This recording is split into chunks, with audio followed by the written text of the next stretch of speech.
help but say that you are confusing me. Because yesterday I was surprised to see you here. Now you are back where you usually are. Good morning. Good morning, General. Good morning, Chairperson. Good morning, Commissioners. Thank you. Good morning, Chair. And I apologize for the confusion I saw. But as the Commissioners, I'm sure by now are no doubt aware, this is my preferred position. I am dictated to by others when I don't have control over where I sit. Morning, Chair, morning, Commissioners. Chair and Commissioners, we proceed today with General Flynn, and I shall be holding fort today. Morning, General. Good morning, Mbuyiseli.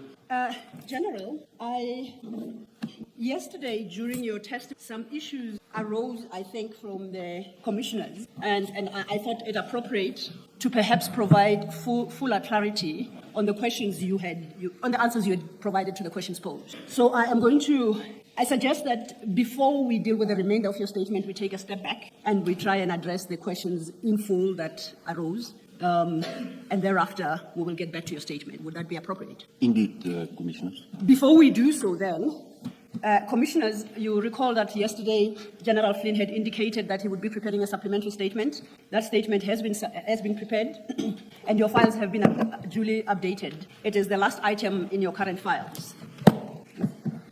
Now, General, let's turn then to your supplementary statement and formally place it on record. We will deal with the contents thereof in the fullness of time. Please turn to the last item in your file. There is a statement there marked supplementary statement of Hendrik Flynn. It's a 7-page document, and if you go to page 7, it's dated even date, and it bears a signature. Do you confirm that's your signature? Indeed, Commissioners. And you confirm that the correctness of this supplementary statement is done by its content? That's correct, Commissioner. Thank you, General. Chair and Commissioners, if then it may be admitted, we will come back to the issue of the supplementary. For the moment, let's go back to your original statement, your first statement. And in this regard, I would like to draw your attention to, I suggest we first deal with paragraph 50. At paragraph 50, you point out that the FSL did not attend the scene on 22nd June 2022 at the harbour.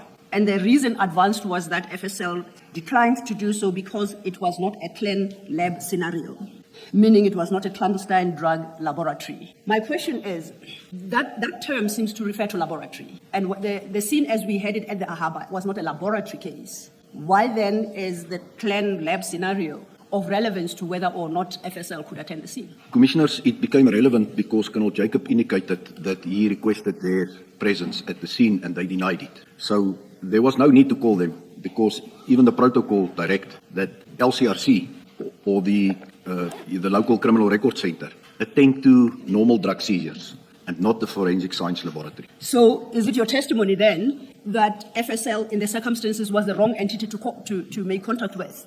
Indeed, Commissioners. And the entity that ought to have been made contact with is the LCRC? That's correct, Commissioners. To your knowledge, was LCRC contacted by the investigators in this case on the day in question at the harbour?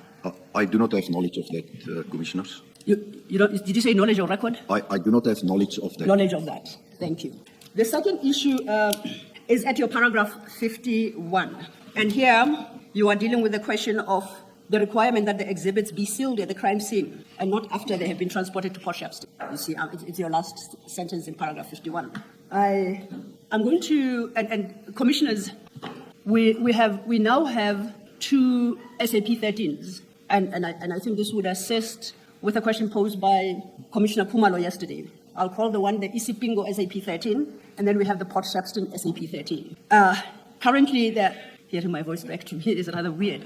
Currently, they are running prints and they will be uploading. In order for General Flynn to provide the requisite clarity on the issue, it is necessary that they be at hand. So if you allow me, I will park this until those documents are at hand, then he can talk us through them. And then Commissioner Khumalo will have his response, I trust. Thank you. In the meantime, then, I would invite us, General, to deal with the requirements in terms of the instruction notes and the legislation insofar as it is relevant on this matter.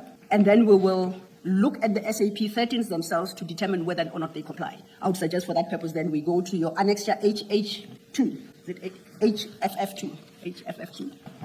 And I'm going to request your assistance to help us understand the requirements of HFF2. For the record, that is the National Instruction 8 of 2017, titled Property and Exhibit Management. I would like us to perhaps start at page 73. I don't know how you normally refer to, whether I'm at 4. Is that a part 4?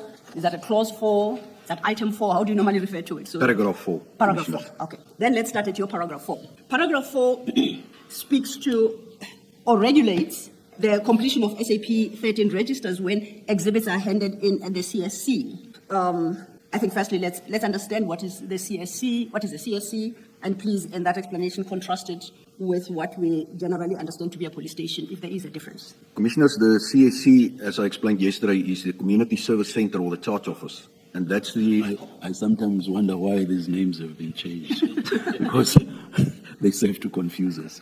And that's the heartbeat of the police station. That's where all the activities start, and that is where the register is kept to enter exhibits into. So it's part of the police station, to answer Advocate Selu. Oh, okay. So it's part of the police station. So if I say the SAP 13 is found at a police station, that would be inclusive of a CSC. Indeed, Commissioners. And then paragraph 4, you said you call them paragraphs. Please read sub 4 into the record. Sub 4. Oh, sub 4. Yes. All property and exhibits seized must be entered in the SAP 13 register of the relevant police station where the crime was committed or where the property was found, and then transferred to the relevant unit and entered in the SAP 13 of the relevant unit. A couple of questions from me on that. How should we understand the requirement that all property and exhibits seized must be entered into the SAP 13 register of the relevant police station where the crime was committed? Does that mean each and every item must be registered? Does that mean a generic description of the exhibit must be given? How should the Commission interpret that requirement? Commissioners, it's expected of police officers entering exhibits into the SAP 13 to be specific and complete. It means that exhibit seal numbers must, for instance, be entered. If there's a serial number on exhibits, that needs to be entered. If it's cash that's being handed in, the serial numbers of the cash need to be entered. So it needs to be a very comprehensive and complete entry that's being made there. And if we then take it to the second, what I call the second SAP 13 register, which is the receiving police station, must the same exercise be undertaken? That is correct, Commissioners. That's when exhibits are transferred to another station. Okay. Now then, I would like us to go to paragraph 7, as you're helping us understand. Maybe before you do that, Mr. Yes, just to clear this. General, where it says to the relevant unit, in this case, the relevant unit would have been the DPCI, in the case that we are dealing with. That is correct, Commissioner. Thank you. Thank you, Mr.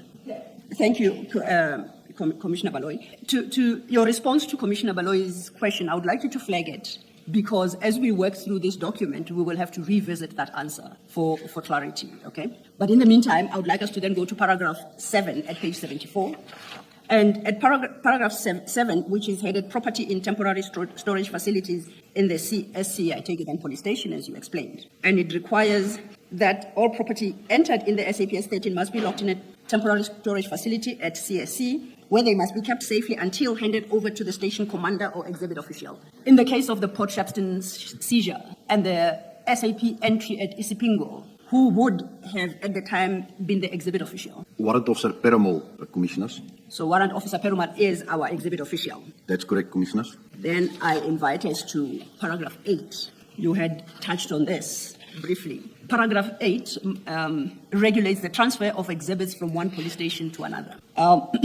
Part 1 or sub 1 of paragraph 8, it states that the transfer document SAP 13 sub G is completed by the sub 13 official in all instances where exhibits are transferred from one police station to another or between sub 13 stores. Would it be logical for us to expect to obtain an SAP 13 sub G from Isipingo police station in regard to the Port Shepstone seizure? That's correct, Commissioners. Of course, it's a requirement. And part 2 deals with the completion of their transfer document. Is this a separate document from the SAP 13 book that is completed? Is it a standalone document, or is it part of the SAP 13, I'll call it a book, where various entries are made? What exactly is a transfer document? Commissioners, it is a separate document. It does not form part of the actual register where the exhibits are entered into. So when we then turn to sub 3, sub 3, as I understand it, lists the information that must be provided in this separate document that is called a transfer document.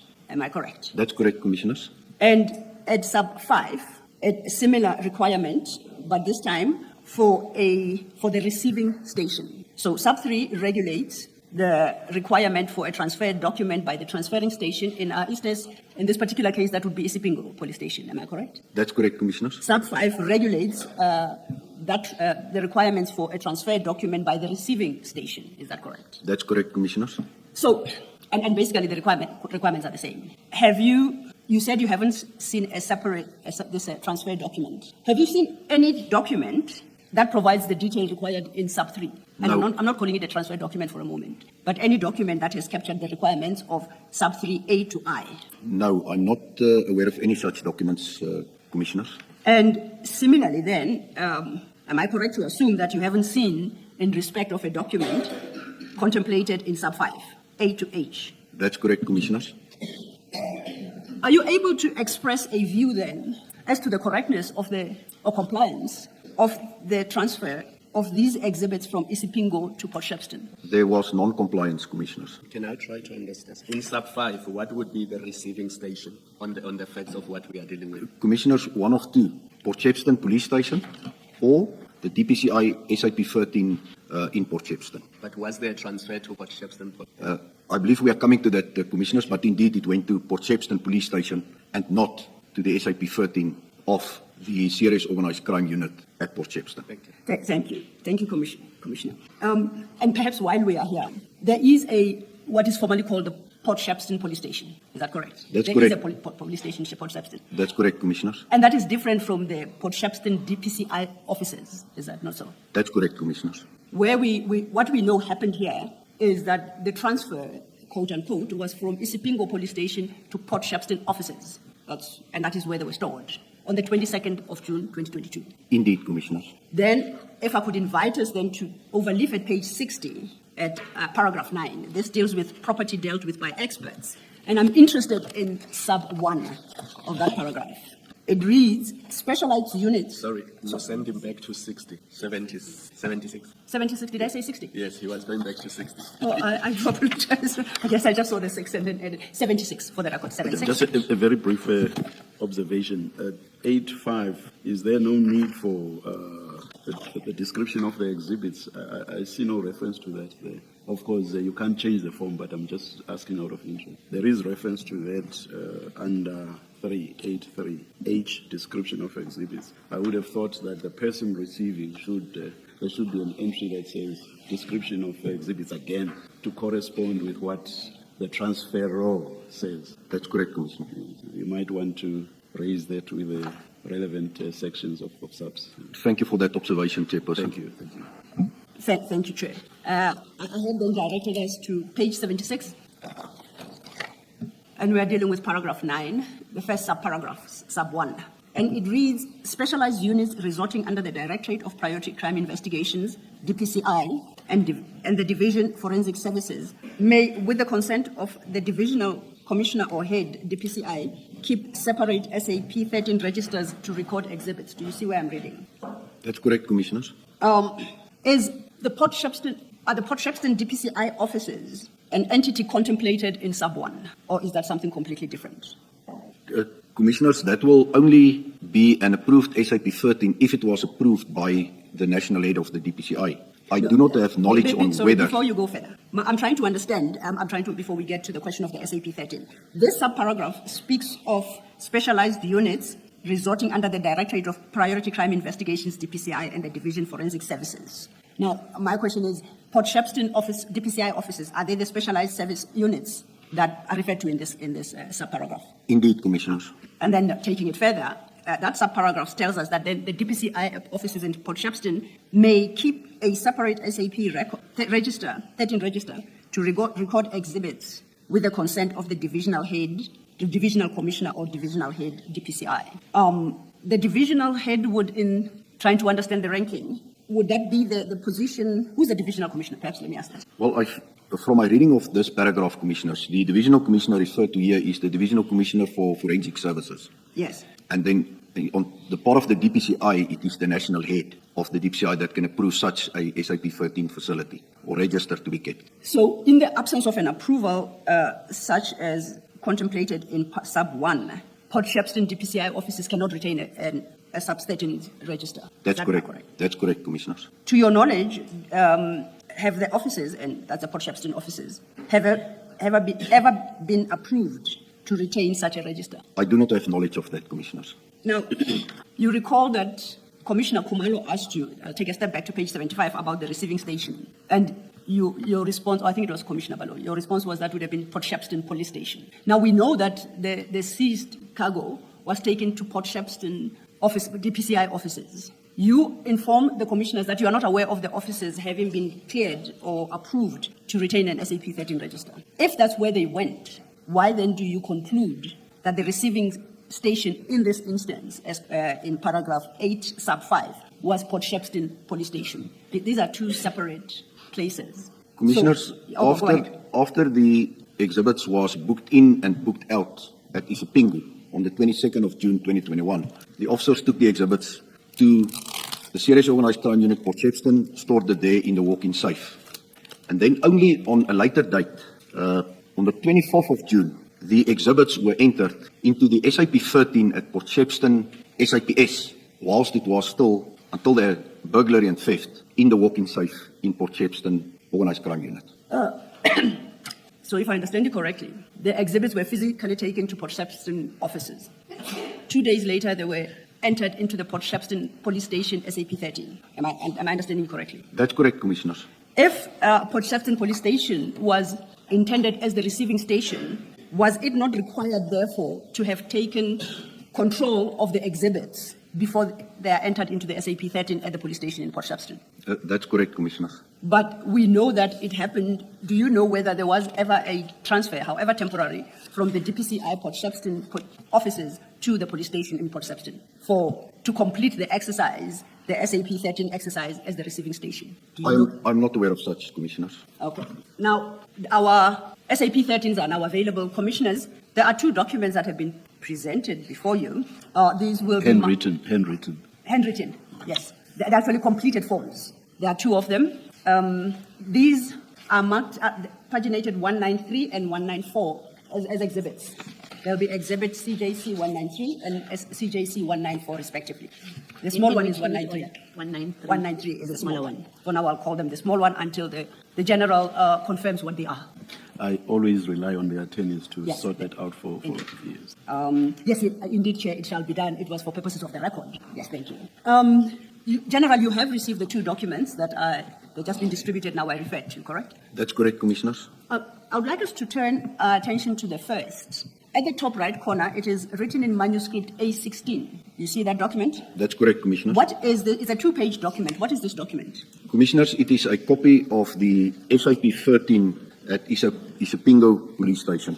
Now, we know from evidence tendered thus far that this seizure was registered, was booked in, and subsequently booked out at Isipingo Police Station. Is this the SAP 13 that would have reflected that book-in, book-out process? That's correct, Commissioners. If you look at the first page of that document, there is an entry 373 dated 22/06/2021, and in the second column it indicates DPCI inquiry number, and then it provides a description. Do you know what that entry is? Advocate Celo, do you refer to column 3, the entry? The Or second column 2? entry on the page, the first seems to be headed 323, item, whatever, entry 372. The second is entry 373. 373. Oh, yes, yes. 373. Rather dyslexic this morning, apologies. Do you see where I am, General? In column 2, Commissioners, that DPCI inquiry number, it refers to the inquiry file under which this investigation was conducted. And that was as at the date reflected in the first column, 22/06/2021. That's correct, Commissioners. I then want us to move to the third column. And if you could make out what's written there, if you could read what's written in this SAP 13. Commissioners, it is written a 1 and then a bracket, so it's for item 1, and it's just reflecting 541, and then in brackets 541, multiply 1 kilogram brick containing powder suspected to be cocaine. And again, as you made a correction yesterday, there should have been each somewhere there, because now this suggests that all of this is 1 kg. Yeah. That's correct, Commissioner. Yeah. Thank you, Chair. And I think you identified this as the Isipingo SAP 13, this document. That's correct, Commissioners.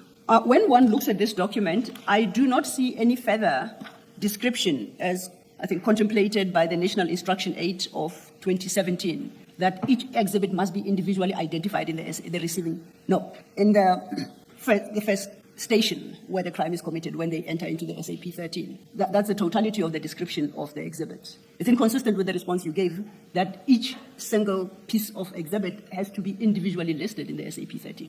And described. And described.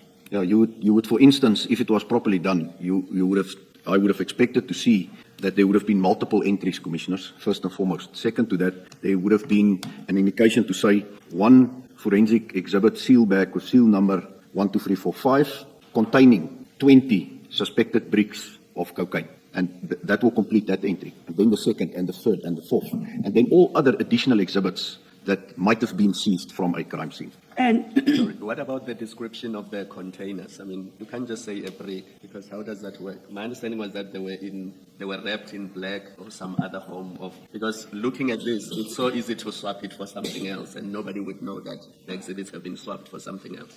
Shouldn't the description of the containers also say, I'm just looking at Chair's Constitution. Chair is a big fan of the Constitution. Its color is black, and so the photos that we saw yesterday, shouldn't that be part of the description as well?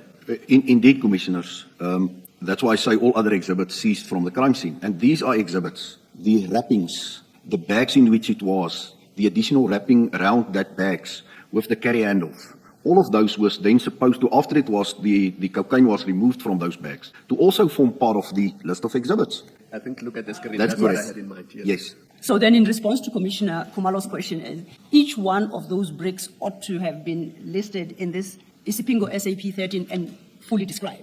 Well, since almost all of them are similar, it's Yes. basically two types of packaging. Yes. Commissioners, that's why I indicated it gets supposed to be packaged correctly at the crime scene, and then you give an explanation of the exhibits that's handed in. So it serves no purpose to go and describe each and every block, because it will be 541 of similar entries. It obviously needs to speak to the chain of custody, and that's why it's important that the seal numbers in which 20 or 15 or 10 blocks are packaged are properly reflected in the register, as well as, and you can see there on the top left-hand side of the photo, that black bags, all of that it's still exhibits, and it needs to be also sealed and properly recorded in the applicable register. And I think your testimony yesterday was, it is at this juncture, when they are entered into the SAP 13, that they must be sealed in proper forensic evidence bags. Before you Yes. you deal with it, now that you've taken us back to the photographs, Ms. Serious Chair. Ngube promised to give these photographs and maybe something else as well, I'm not sure now, to give them exhibit numbers. Please do not forget that. No, indeed, I understand that is Yes. underway. And the exhibit number, the two exhibit numbers we provided, CJC 193, 194, have already taken the pictures into consideration. Yes, definitely, Chair. All right, thank you. Okay, I'd say, my General, yesterday I understood you to have testified that at the crime scene, the exhibits must be, and at the bookings police station, they must be entered into the SAP 13 register and placed at the same time in proper evidence bags, sealed and duly marked. Did I understand you correctly? That is at the crime scene, if conditions permit, obviously, as per the directive, Commissioners, At the crime scene. at the crime scene. So we know that it didn't happen at the crime scene. Instead, they were taken to the Isipingo police station. And that picture we looked at were the exhibits as they were at the Isipingo police station. That is the time they were entered into the SAP 13. Am I correct? That's correct, Commissioners. Now, I want to understand whether after the entry into the SAP 13, is it at this juncture they must be placed in evidence bags and sealed? No, this was already at the police station. So if they omitted to do it at the crime scene, at the container, at least there was a second bite at the cherry where they could have conducted still proper crime scene management. And even here, it was not done, Commissioners. So, Sorry, yes. General, are you saying even here at Sipingo, they should, having failed to do it at the crime scene, at this point now at the police station, they should have put them in bags? Indeed, Commissioner, although on face value what I observed there is that the exhibits were already contaminated, unless the colleagues had gloves on. But it could still have been photographed properly by LCRC, as well as properly sealed in exhibit seal bags. And the exhibits could have been properly reflected in the SAP 13 register. There was no need to just take the exhibits as it was in that state from Isipingo to Port Shepstone, because anything can happen along the way. Some of the exhibits can go missing. And the chain of custody is really not at the required standard where we expect detectives to function at. Thank you, General. So at least we know from, and if the crime scene had been properly handled, then the exhibits in their respective evidence bags, sealed, duly sealed and marked, would have then been entered into the SAP 13 at Isipingo. Indeed, Commissioners. And now we know it didn't happen here, at least if this SAP 13 is to be believed. That's correct, Commissioner. Then on the same document, if you go overleaf, there are some entries made there. I just want you to explain to me. I read the first column under 4 as a member who booked these exhibits at Isipingo and references the CHC container at 14 Avenue East. That's the Durban Harbour, correct? That's correct, Commissioner. And it is duly signed for. What I'm interested in is the 5th column, the entry in the 5th column. You recall we're having a conversation on regarding the book in, book out process. That requires a registration in the first police station, SAP 13, and immediately booked out to another police station where an SAP 13 would be completed. I'm correct? That is the general process. That's correct, Commissioner. And now we have dealt with the issue of the transfer documents to take account of that movement from the one police station to another police station. Am I correct? That's correct, Commissioner. Now, yesterday you referenced book in, book out. Must that strictly be from police station to police station, or can it be booked out for other purposes? The exhibits can obviously and must be booked out to be submitted to the Forensic Science Laboratory Commission. So that is also a legitimate reason. Okay. And if we then look at column 5, the entry there, the second one, I think the book sort of reads across, highlighted in green and yellow. That is the continuation of the entry regarding these exhibits you confirmed. That's correct, Commissioner. Now, if I am reading this properly at column 5, it reads, items taken for analysis and given the date 2021-06-2022. I read that to be the book out process that you spoke of after the book in. That's correct, Commissioners. That's what column 5 is created for. And I see that happened, it confirms it happened on the 22nd of June 2021, which is the same day as the date of seizure. Yeah. Is that correct? It reflects, obviously, taken for analysis. I'm interested in the date for the moment, General. Yes, that's the date of the seizure. Now, my challenge is, we know after the book out, they went to Port Shepstone, DPCI offices. This is marked, the reason provided here is items taken for analysis. Was analysis to be done at the Port Shepstone DPCI offices, or am I misreading what's here? Commissioners, perhaps there's 2 things that I need to comment on. First and foremost, this entry by one of the detectives that was part of the search and seizure operation, referred to in column 5, was supposed to be in column 6, not in column 5. Column 5 is for the station commander or the SAP 13 clerk to acknowledge receipt of the exhibits. That's the first aspect. The second aspect is that clearly this entry is a false entry because the exhibits was never taken for analysis on that date. It's completely misleading because the exhibits went from Isipingo to Port Shepstone and it was never submitted for analysis as depicted here. Not on that date and not ever. That's correct, Commissioner. Thank you, General. Let's then turn to the second document that was distributed today. That would be CJC 194 for the record. If you could briefly inform the commissioners what this document is. Commissioners, the second document on the top right-hand corner reflects as A3 is a copy of the SAP 13 register of Port Shepstone SAPS, the police station. And I think earlier you had indicated, and I think that the document bears you out, that these entries were made 2 days after the seizure and after the cargo had been locked up at the Port Shepstone offices. Did I understand you correctly? That's correct, Commissioners. According to the document, column 1, it's reflected there 2021-06-24, and the reference number at Port Shepstone was 883 for that specific calendar year. Now, who would bear responsibility for these entries in this document? Commissioners, the exhibits was entered by Warrant Officer Mbuyiseli. But if I understood it, Warrant Officer Mbuyiseli is one of the investigating officers.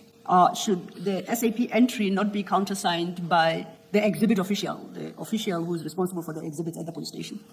Commissioners, if we can perhaps go to the last page Yes. of this exhibit. In column 4 under paragraph 4.5, it indicates the signature of Community Service Centre member who receives exhibits or the property, and there is a different signature affixed to that column under 4.5 after Warrant Officer Mpangase entered the exhibits into the register. Indeed. So I'm saying it is that signature, whoever it belongs to, is that person who then becomes the exhibit official and is responsible for these exhibits from that point. That's correct, Commissioners, but here we have to also take into consideration, again, paragraph 6.1, where Warrant Officer Mpangase, again on the 24th, booked out the exhibits. Apologies, General, you're ahead of us. We will get to that point. You recall that we dealt with, in terms of the instruction notes, the transferring station and the receiving station requirements and the transfer documents. Now, you explained that when they are registered in the receiving police station, that police station takes responsibility for the exhibits, and they are entered into that police station's SAP 13. And this is what this document purports to be the Port Shepstone Police Station SAP 13. Am I correct? That's correct, Commissioners. And my question, therefore, is if the commissioners were to go to Port Shepstone Police Station to establish who was the official responsible for receiving these exhibits, there has to be somebody identifiable to say, I received them and I signed the SAP 13. Am I correct? Is my understanding That's correct. That's how it's supposed to be working. Okay. Now, from the document before us, are we able to determine who the receiving official at the Port Shepstone Police Station was?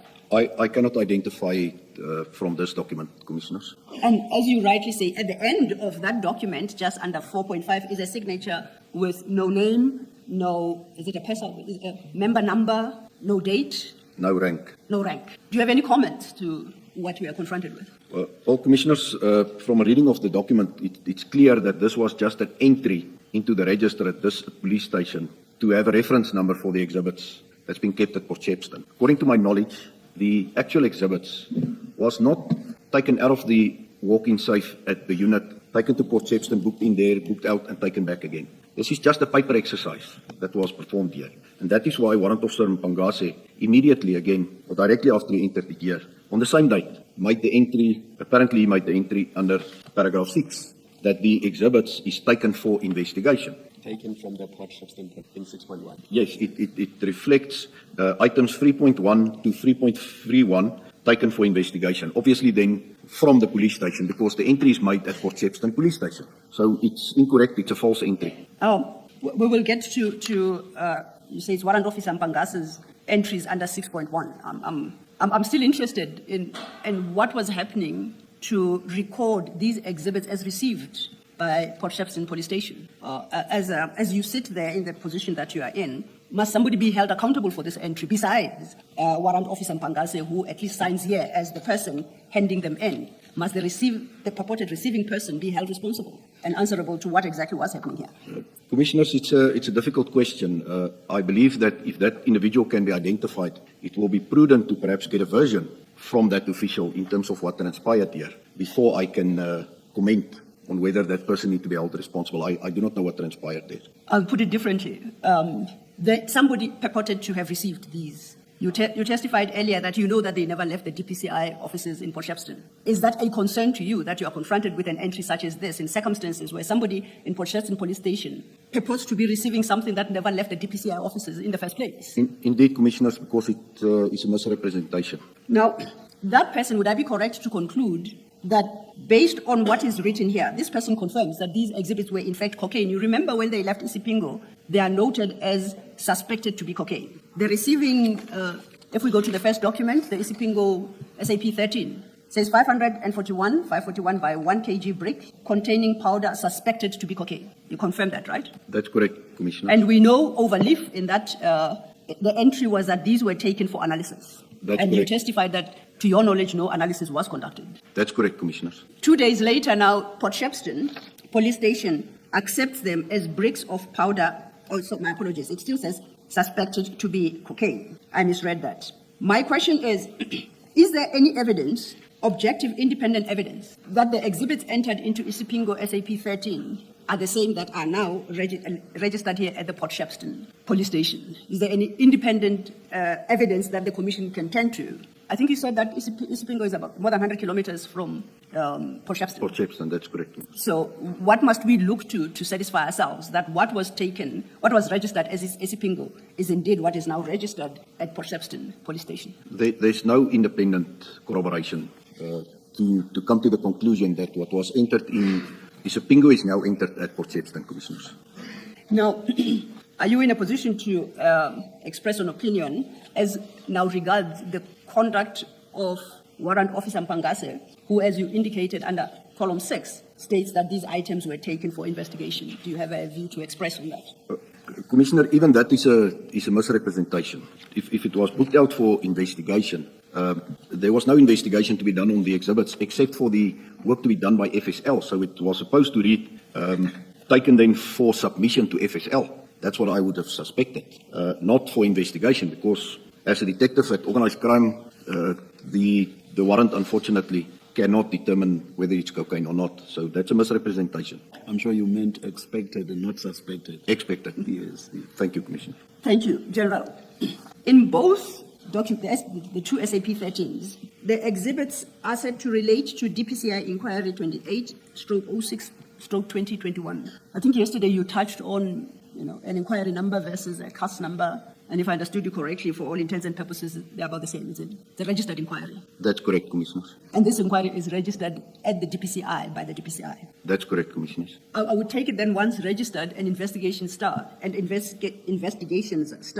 a file is created. I won't call it a docket, being an inquiry. A file is created. That is then populated with whatever the investigations are able to yield. Is that a correct assumption on my part? That's correct, Commissioners. What basically happens is that the inquiry gets registered. Then the person that opened it will obviously affix either a statement or a document to the A part of the inquiry, make an entry into the SIP5, which is the investigation diary, in the C clip of the inquiry, and then submit that inquiry immediately to an officer and we refer to it as a 24-hour inspection, and then the inquiry is booked out to an investigating officer. And from the same documents, they are all in manuscript headed Port Shepstone, CAS 129/11/2021. But that is the post-burglary or post-theft of the exhibit. That's a different CAS number, correct? Yes, that is all the evidence that was gathered subsequent to the burglary and theft that's contained in the Port Shepstone docket, Commissioners. I ask this because we haven't come across a file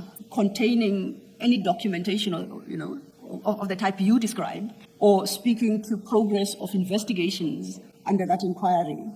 Do you have a copy of that file? And this is prior to the theft of the drugs at Port Shepstone DPCI offices. The investigating officer is having the original inquiry that was registered, Commissioners. To your knowledge, are there any documents in that inquiry file predating the day of the theft? Commissioners, to your recollection, if you can. I do not have detail of what was contained in the inquiry file. Okay. And you say the investigating officer will be able to shed light on that? Indeed, Commissioners. I'm happy to leave it at that.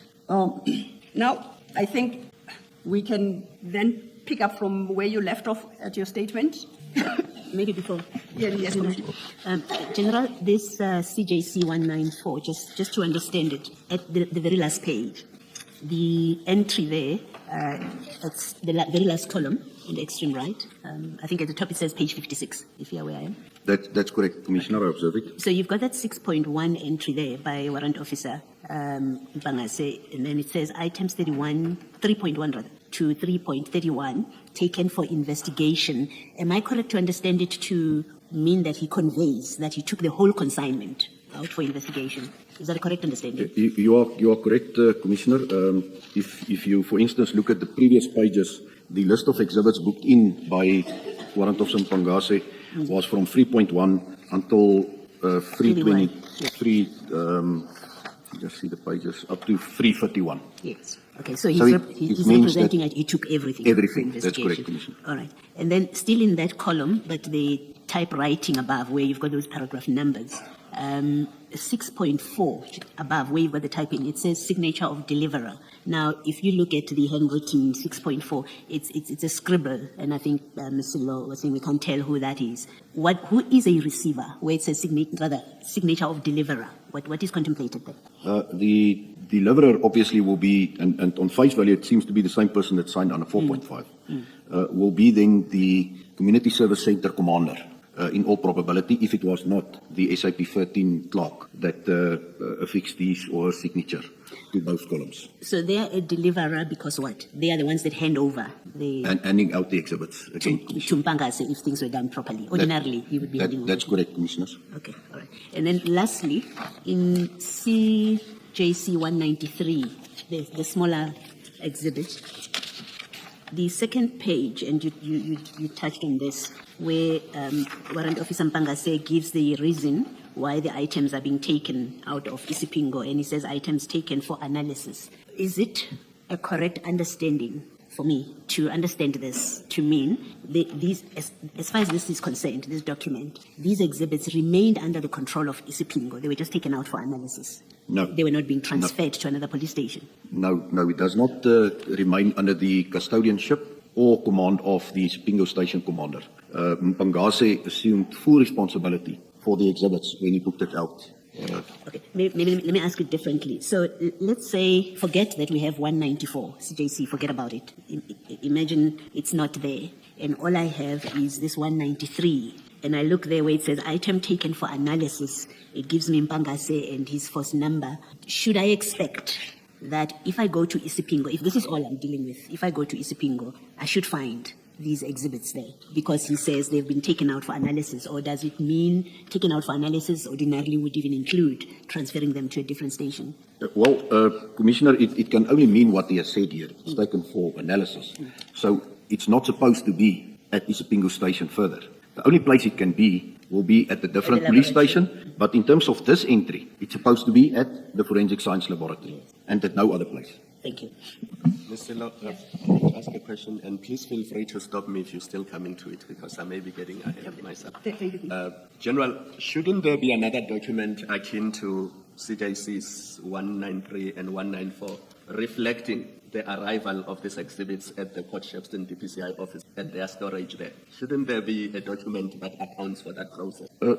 Commissioner, in the normal way of going about investigations, obviously there will be contemporaneous notes and statements filed to that effect. But yeah, it's clear that there was no SAP 13 register at the unit in Port Shepstone, and that's why, in order to obtain a reference number for the exhibits, that's why it was just booked in the paper exercise at Port Shepstone Police Station. But then how do we know that 551 bags actually arrived at the DPCI offices if there's no document recording the arrival of those exhibits in the form described in 193 to say it was 541 1 kg bricks containing powder that looks like cocaine? So how do we know that these bricks ever made their way to the warehouse or the office in Port Shepstone if there's no document that records that? That's indeed true, and it is a shortcoming, Commissioner, that you are identifying. But there are witness statements to that effect in the case docket, and I would prefer not to elaborate more on that specific aspect at this point, please. Thank you. Thank you, Commissioner. But I think if I understand the question correctly myself, maybe I just might be confusing. The question is slightly different. I understand, and we are aware of the statements that are in the docket. What I understood, Commissioner Kumalo, to try and establish from you is we have the SAP 13 from Isipingo. That's a formal objective document that survives anyone's death, so to speak, right? We have the second, which is the SAP Port Shepstone police station document. Without having to resort to statements obtained under certain circumstances, is there a document, a objective separate from everything else, and not a statement obtained under, let's say, during investigations after the theft? Is there a Port Shepstone DPCI officer's document that reflects that on this day, at this time, these exhibits were received? I am not aware of such, Commissioners. Thank you. Thank you, Commissioner. I want to... Yes, Commissioner. And that seems to be what paragraph 9.1 contemplates, that there would have been an SAP 13 register of the DPCI, which would then have recorded these exhibits. That is how it was supposed to work, Commissioner. Indeed, your understanding is correct, Commissioner Baloyi. Thank you. Thank you, Commissioner Baloyi. You recall when we were dealing with CJC 194, this is the Port Shepstone Police Station, SAP 13. I had started to make a particular comment, and I corrected myself and I said I misread the document. And that was in relation to the description of the exhibits. The first entry at 3.1 states that it's one FSL exhibit bag and gives a number containing 20 bricks of powder suspected to be cocaine. We dealt with that. I then corrected myself that Port Shepstone Police Station doesn't deal with the exhibits as definitely cocaine, but maintains the position assumed by Isipingo as well that it's powder suspected to be cocaine. On closer reflection, when I look at 3.2, it says 20 bricks, of some word cocaine sealed in exhibit. Because I don't know what is the word that precedes cocaine, or drugs. That then, if you look at 3.2 following, every other entry is described as drug cocaine. It's no longer, what do I make of this? Only the first batch at 3.1 is suspected to be cocaine, and the rest are definitely cocaine? Or must I read this document to mean that notwithstanding the wording of 3.2 to 3.31, they are still all suspected to be cocaine? As a police officer, would you advise we properly read it? Commissioners, the entry reflected in 3.1 is indeed spot on. That is how it's supposed to be. Because, according to my knowledge, there was no presumptive test conducted at the crime scene or at Isipingo Police Station to indeed confirm that it was cocaine. So, 3.1 is correct. From 3.2 onwards, if all speak about cocaine, that will be inaccurate. Thank you. Okay, I'd invited us then to go back to your statement, your original statement. And I think, based on where you concluded yesterday, we should pick it up from page 23, paragraph 65. Not 64. I was wondering whether it's 64, 65. I'd mark 65, but I'm happy to go back to 64. I actually have a mark against 64. We'll do so, Chair. In fact, I'll go a step back, perhaps to contextualize. At 63, you say, I referred earlier to the November 2021 information note by General Musikidi. Do you see where I'm reading? That's correct, Commissioners. And then, as the Chair suggests, we then must pick it up from your paragraph 64, correct? That's correct, Can you Commissioners. deal then with the contents of paragraph 64? Yes, Commissioners. There is an allegation that FSL was again contacted on 27 October 2021 to expedite the analysis report. However, Warrant Officer Secheri reiterated that FSL did not have space to store the exhibits. This is after FSL had received 700 kilograms of cocaine seized in Eriton in July 2021. Curiously, no attempts were made to increase security at the premises or to move the cocaine to a more secure location after the attempted break-in. If you could continue then on to 65, then we'll turn our attention to the information note you referenced. I say this especially because even before the exhibits were stored at Port Shepstone, the premises had not been secure. In the information note, General Musikidi refers to 6 break-ins at the premises before June 2021, with the most recent before the theft being on 15 January 2021.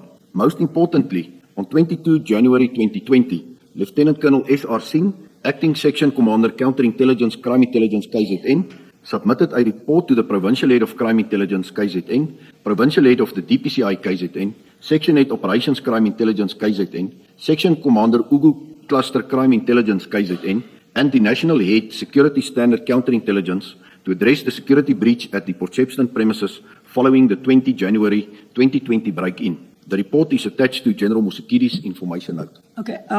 There are 2 issues, particularly in this paragraph, that I think we should deal with sequentially. The first is you say the report references 6 previous break-ins at the premises before June 2021. General Musikidi's report and information note is your annex HFF4, starting at page 113. That is the document you reference, correct? It is correct, Commissioners. Okay. Now, if you turn to page 118, the heading there is the security aspect. And are these the break-ins you referred to at your paragraph 65? That's correct, Commissioners. I don't know if, because I've been particularly dyslexic this morning, whether I have it wrong. I count, excluding the last, which is the actual break-in at Port Shepstone in November 2021, resulting in the theft of the drugs. I count 7 previous. You reference 6. Who is dyslexic this time, General, between you and I? But most important, are these the same break-ins you referred to at paragraph 65? Commissioners, indeed, it's the same break-ins, and I accept responsibility for that error.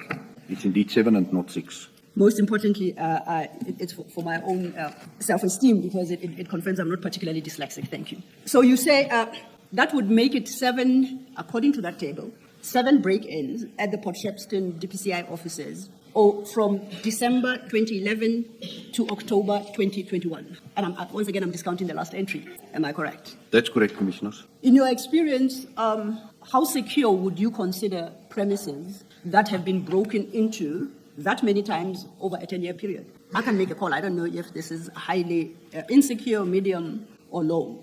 What comment would you give to that? Commissioners, I'm of the view that that is almost not secured.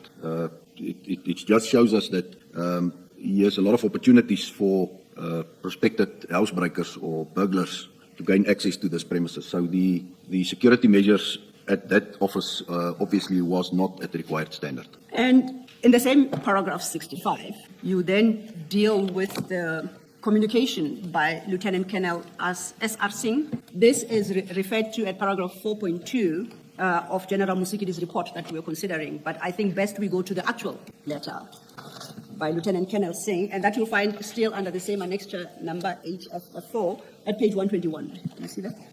That's correct, Commissioners. Now, this is directed to 5 heads of various units. I'm particularly interested in the second addressee, the provincial head, Directorate for Priority Crimes Investigations, KwaZulu-Natal. Do you see where I'm reading? That's correct, Commissioner. If you go over leaf at 122, at the bottom, you will see that this document is signed by Lieutenant Colonel Singh and it's dated 2020, January 2022. Do you see? That's correct, Commissioner. Do you know who was the provincial head, Directorate for Priority Crimes Investigations, KwaZulu-Natal, as at that date?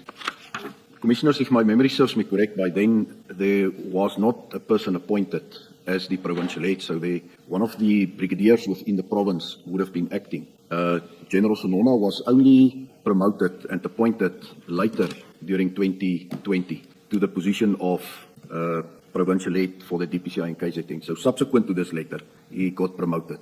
So, and it's the position that General Sonona continues to hold. That's correct, Commissioners. So, based on your answer, then, are you suggesting that General Sonona would have inherited these issues, quote unquote, by inherited? Indeed, Commissioners. Let's then look into the content of this letter, and in particular, I would like us to have regard to paragraphs 1, 3, and 4 for the moment. Can you read those into the record, please? That's on page 121. 121, and we are reading Lieutenant Colonel Singh's letter. Paragraph 1. On 2020-0120, a breach in security at the above-mentioned offices was reported via email to this office as per attached correspondence from Captain L. van Niekerk of the Provincial DPCI SEM, and that stands for Supply Chain Management, Head. The officers were visited by Captain L. van Niekerk on 2020-0120 in order to conduct a site inspection of the breach. On page 122. Yes, please. A case was opened at Port Shepstone SAPS via case 268 of 1/2020, and then paragraph 4. A general inspection conducted by this office previously of the premises revealed the following in terms of MIS. Now, MIS stands for Minimum Information Security Standards. Security measures. No CCTV cameras are installed in and around the premises. There is no early warning alarm systems in place within the office space, more specifically in offices located on the ground floor. And then the third bullet is no beam sensors located exterior to the office accommodation. Thank you. Now, you recall when we started with this document, you indicated that General Sonona is the current provincial head of the DPCI in KZN, but to your knowledge and recollection, he was not holding that position as at the date of issue of this letter. That's correct, Commissioner. Do you happen to know who was the provincial commander of the DPCI in Port Shepstone at the time? The provincial commander for serious organized crime in the province based in Durban was and still is Brigadier Nyuswa. The unit commander or the acting unit commander by then, 2020, I'm not certain of who that individual would have been, Yes. who was the commander at Port Shepstone. Then if I perhaps can ask you to perhaps run ahead to page 124 of the same annexure. This now, for the record, is the report by General Sonona, annexed to General Musikidi's information note, and the document itself is dated 9th November 2021. I want to refer you to page 124, paragraph 1.4 of General Sonona's report, and I wonder if you can help clarify something for me. Are you at 1.4? Yes, I am. Just for context, this document is about the seizure and storage and subsequent theft of the very drugs we're in conversation about. At 1.4, the last sentence reads thus, okay, the penultimate sentence. A request was made to arrange a suitable storage location. Do you see where I'm reading? This is after they've been at Isipingo. Do you see where I'm reading? It continues, the provincial commander indicated that the DPCI Port Shepstone SOCI unit premises be utilized to store said exhibits. The location has been used to store drug exhibits previously as it has 2 strong rooms. My first question is, do you know who was the provincial commander at this time? It was still Brigadier Nyuswa, Commissioners. So would it then be correct to say the decision to store at the DPCI offices, Port Shepstone, was based on, is it Brigadier Newson's advice? That's correct, Commissioners. Okay. Then I would like to invite your comment. In the context of what Lieutenant Colonel Singh has said about the shortcomings in security measures of the premises, the absence of CCTV cameras, absence of warning system alarms, no beam sensors, I would like to invite your comment on the conclusion at paragraph 124 that this location has been used to store drug exhibits previously as it has 2 strong rooms.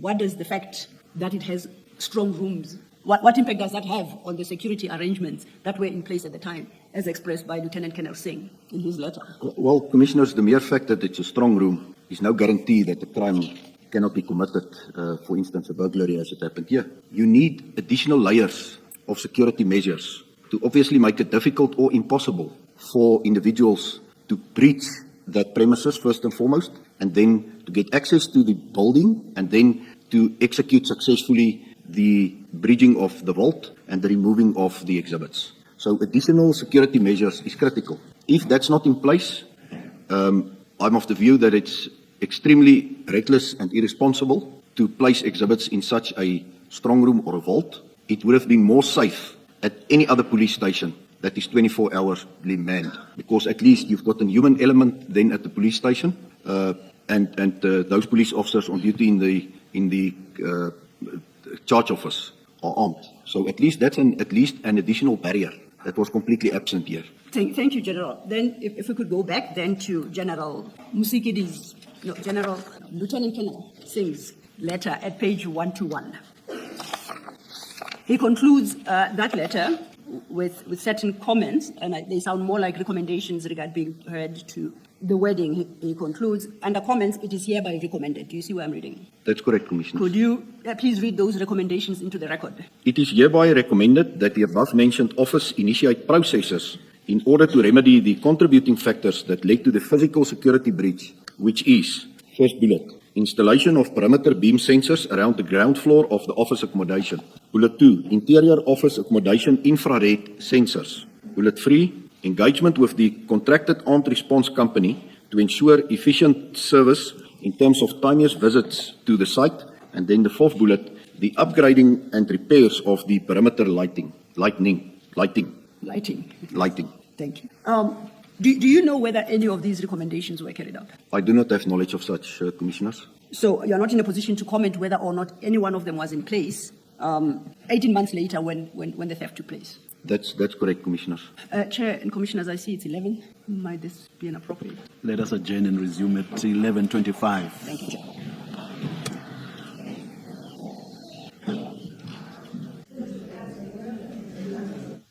Good morning again. It's 24 minutes past. We are ready to resume the hearing. Please switch off your cell phones and any devices that might disrupt us. Thank you. Yes, Miss. Thank you, Chair. Chair, before I continue with General Flynn, may I request that we attend to a housekeeping matter that I had intended to bring up yesterday, but in the pressure to prepare a full-blown in-camera application, I overlooked it. For the record, the witnesses appearing this week do so are members of the SAPS. They are appearing in response to subpoenas received. General Sinona had been issued with a subpoena to appear on the 8th of May, which is Friday. On Monday, this past Monday, the 4th, at about 6 p.m., we received a request from his attorneys for a postponement of his appearance from the 8th of May to a later date. Now, I address you, Chair, to request that you grant that postponement to the 1st of June. So the subpoena stands to the 1st of June, 2026.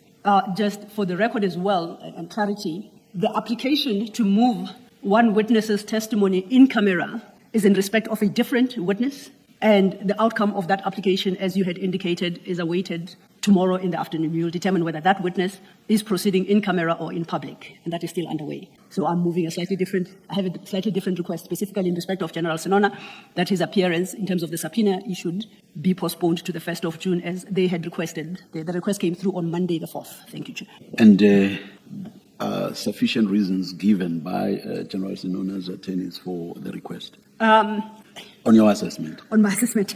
Well, I wouldn't say all the reasons advanced are cogent, but one of the issues he raised he raises is that since his suspension, he doesn't have sufficient access to his, computers and records held at the office, and he would require more time to attend to that.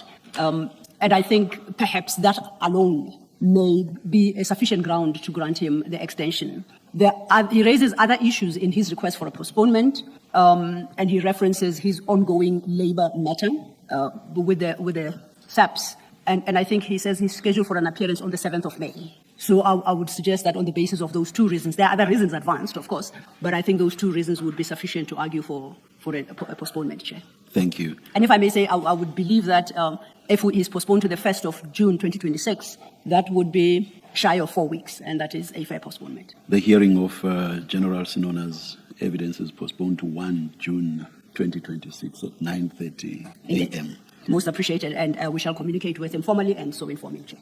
And perhaps it's best to issue a subpoena, seeing that, or extend the same one. You'll look into the practicalities. Yes. Yeah, and I'm suggesting that because the general is not here, Yes. for us to direct him in his presence. We still have to respond to the formal request made on Monday. Yes, So yes. in the process of doing that, we will bring the chair's order to his attention, and we will determine whether it is necessary to reissue now a subpoena for the 1st of June or to extend the current subpoena to the 1st of June. We will look into those matters. Thank you, Mr. Thank you, Chair. Thank you. Yes, we may. Thank you. Yeah. Well, having disposed of that, then I think we are ready to proceed with General Flynn. General, before we broke for tea, you had confirmed that the recommendations, you had addressed the question of whether or not the recommendations made by Lieutenant Colonel Singh as regards the security of the DPCI officers in Port Shepstone had been given effect to, and you had directed us to Captain Nuswa, no, the ranks, Brigadier Nuswa, Brigadier Nuswa as was... the person you say was the provincial commander at the time. That's who, correct. according to General Sinona's report attached to General Musikidi's information note, is said to be the one to have suggested that the Port Shepstone offices may be used. And you had commented about how appropriate that was, if it was based only on the fact that the officers have 2 strong rooms. So it was just to locate us in the statement. Staying then with General Musikidi's information note, and that is your annexure HFF4, starting at page 113. I picked up something that I would require clarity on and perhaps guidance. At paragraph 3 at page 117 of that information note, General Musikidi quotes the National Instruction 8 of 2017, and in particular paragraph 12, property dealt with by experts. Do you see that? That's correct, And then Commissioner. she quotes paragraph 12, sub 2, sub A, and further down the page, towards the bottom of the page, she quotes paragraph 12, sub 2. Now, I would like you to go back to your annexure HFF2. As I have it on record, that is the National Instruction 8 of 2017. That's correct, Commissioners. And it would appear to be the same document that General Musigidi is referring to here. That's correct, Commissioners. I flip in that actual document to paragraph 12. And paragraph 12 will be found at page 97 of that document, 97. And under paragraph 12, the heading is different. It's vehicles. Do you see that? That's correct, Commissioners. General Musigidi quotes it as paragraph 12 as property dealt with by experts. However, if I flip back to paragraph 9, and that is at page 76, I locate in the exact terms as quoted by General Musigidi in paragraph 9 at sub 2. What General Musigidi references. So the situation that we are confronted with is either you have put up a wrong document or you have put up a correct document, except there is perhaps a typographical error in General Musikidi's statement. For example, if you read paragraph 9, it reads, all property and exhibits seized must be entered into the SAP 13 register of the relevant police station where the crime was committed or where the property was found, and then transferred to the relevant unit and entered in this SAP as 13 of the relevant unit. It continues still under sub B, sub 2. The SAP as 13 registers of these units must be inspected regularly, and these instructions are applicable to those commanders. Do you see? That's correct. Now, if we go back then to General Musikidi's report, these are the exact same words that are quoted here, except that they are said to be in terms of paragraph 12 2A and paragraph 12 2. Now, if you were to go back to the vehicles, there is in fact paragraph 12 vehicles. There is no paragraph 12 2 for starters. How do we reconcile? How do you suggest we reconcile these seeming contradictions? Commissioners, it is obvious that there was a typo in the report by General Musikidi, where it's referred to 12. It's supposed to be paragraph 9, 2, and there As Katselo indicated, there is no such 12.2. So it's supposed to be in totality referring to paragraph 9.2. And you maintain that the National Instruction 8 of 2017 that you have annexed as Annex to HFF2 is the correct document. That is the correct instruction, National Instruction Commissioners, that's correct. Okay. Is it the one that was applicable when General Musikidi prepared her document? I make that. These things can undergo amendment and additions, so. That would perhaps be a second question because I made the assumption that it was because General Musikidi quotes the actual name of the instruction note as National Instruction 8 of 2017. Yeah. If he was looking at a different document, then we have a situation where we have two National Instruction 8 of 2017. No, my question is slightly different. Is it possible that it's the same document, but because it's a living document, over You mean time as there it were stood? amendments made to it, but it remained National Instruction of, but it underwent amendments so that by 2021, what you see as paragraph 9 was in fact now paragraph 12. It is possible, and perhaps General Flynn may cast some light on that. Did you understand the question? General? I understand the question, Commissioners. I'm not aware of any amendments that were made, so I think the detail reflected here is indeed correct, but it's supposed to be reflected on the 9.2. All right. As corrected. And for completeness, Commissioner Khumalo, perhaps what we may do, we may request General Musikidi to clarify whether the Annex to HFF2 that General Flynn has put up is the exact same document that she references here, or whether it was perhaps an amended version of it, of a prior date. We will look into that in debate. Thank you. Thank you, General. General Musikidi then considers both the report by General Sinona and the letter by Lieutenant Colonel Singh in her information note. You confirm that? That's correct, Commissioners. And she concludes the report by making certain recommendations, and these start at page 119 of Annex to HFF1.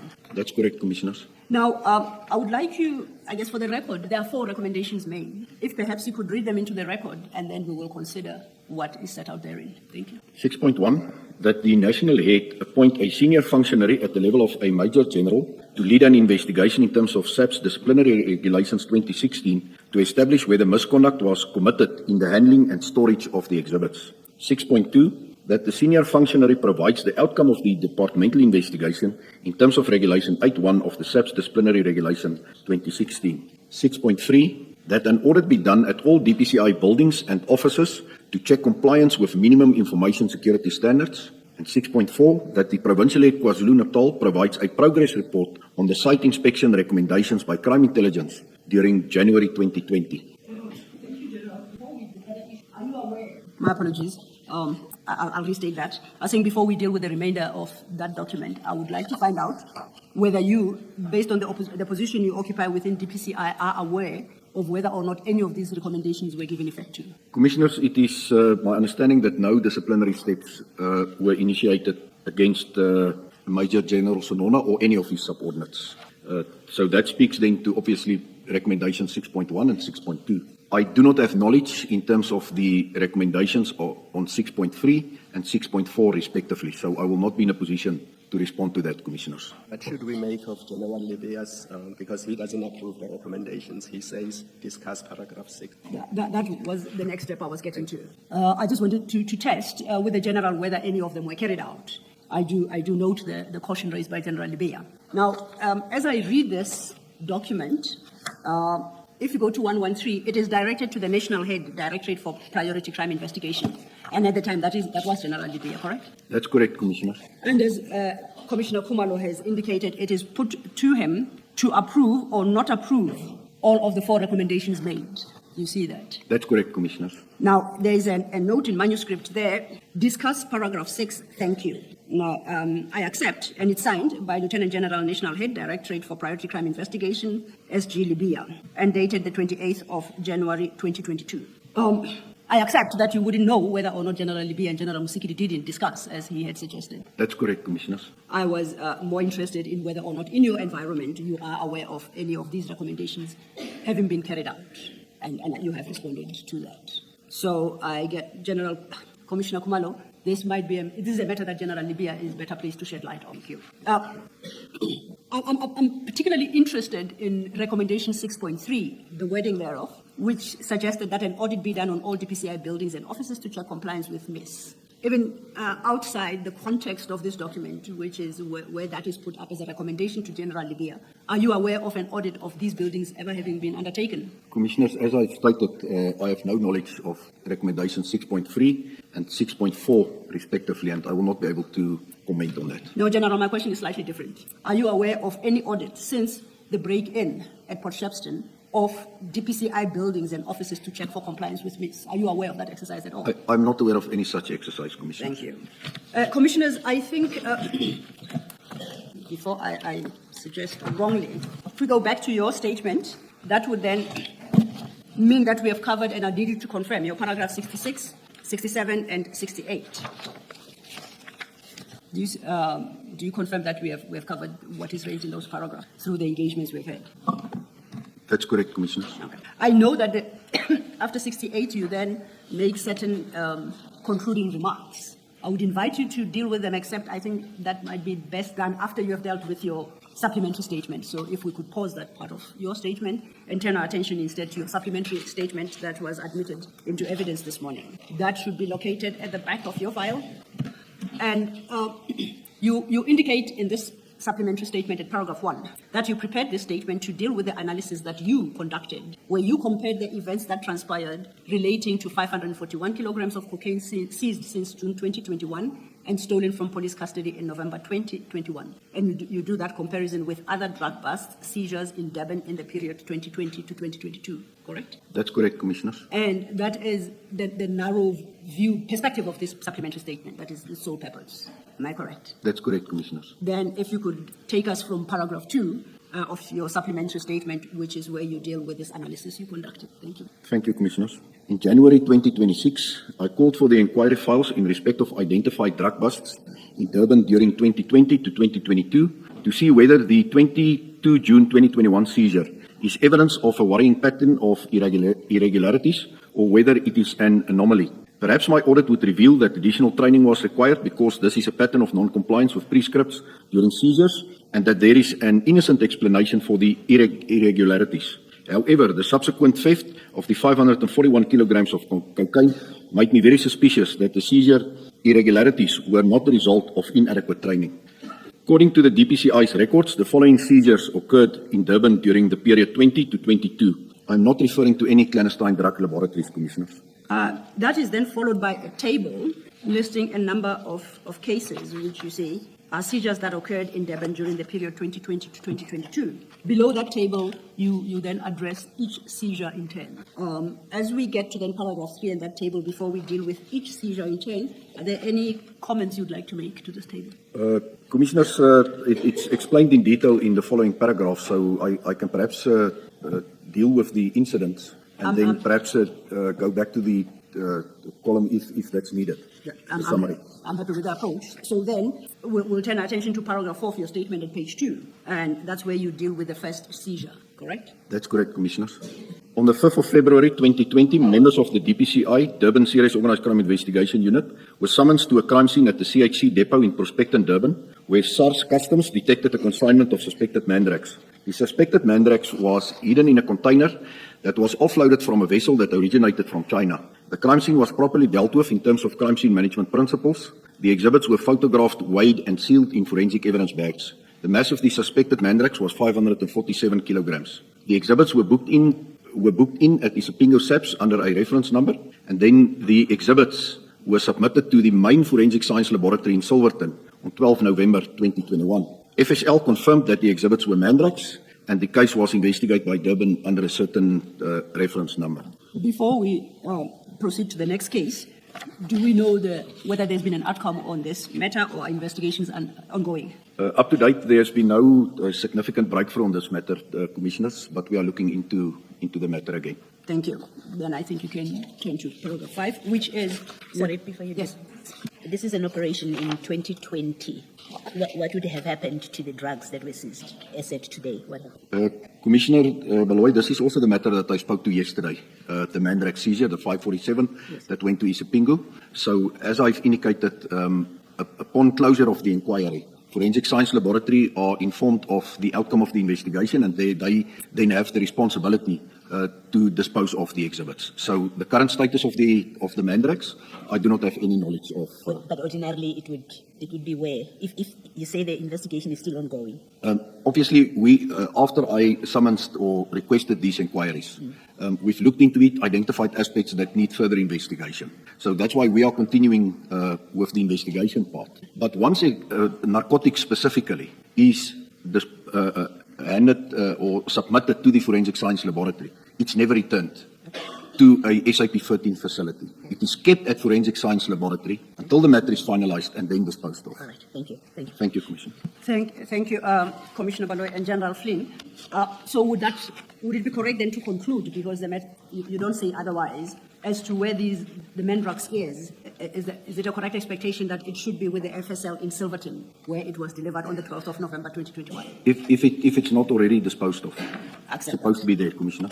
And would I be correct to say that what becomes of the seized drugs is regulated in terms of your annexure HFF3 from page 103? Would I be correct? And in particular, I guess I'm interested in page 111, paragraph 5.12, which deals with disposition/destruction of illicit drugs. That's correct, Commissioners. This is the correct protocol that I've been referring to. Okay, thank you. So then we may move on to your paragraph 5. On 8 May 2020, members of the DPCI Durban Serious Organised Crime Investigation Unit followed up on information in relation to a container that was already offloaded from the vessel Bologna that originated from the Port of Santos in Brazil. Upon further investigation, 35 kilogram bricks of suspected cocaine was recovered from a container. The cocaine had the logos Nautica, BMW, MTA, Z and H on the wrappings. The crime scene was properly dealt with in terms of crime scene management principles. The exhibits were photographed and sealed in forensic evidence bags. The mass of the suspected cocaine was 35 kilograms. The exhibits were booked in at Maiden Wharf SAP 30 SAPS under a specific reference number.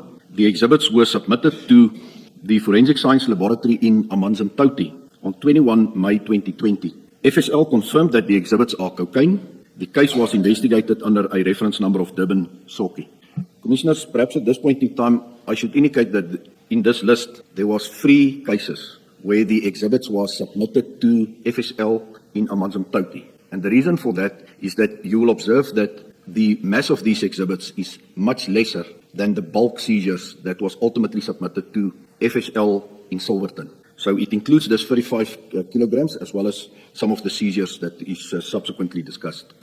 Thank you, General. Before you move to the next seizure at paragraph 6, and I think this will be a theme that runs through each one of these as you deal with them. If we look at the first, at the bottom of that paragraph 4, which is at page 3, similarly with the case you have just dealt with, the third line from the bottom of that paragraph, consistently you indicate FSL confirmed that the exhibits were mandrakes. That was the case with the first one. Now, with this seizure, you say at line 3 from the bottom of that paragraph, FSL confirmed that the exhibits are cocaine. This confirmation that you consistently reference, it's safe to assume is a written confirmation that would be filed and with the investigating officer. Where does it go? That is correct, Commissioners. Upon finalization of the analysis by FSL, a Section 212 statement or affidavit is prepared and submitted to the investigating officer of the matter. That then forms part of the case docket or the inquiry as part of the bundle of evidence in that case docket or inquiry. And you recall that we briefly touched on the case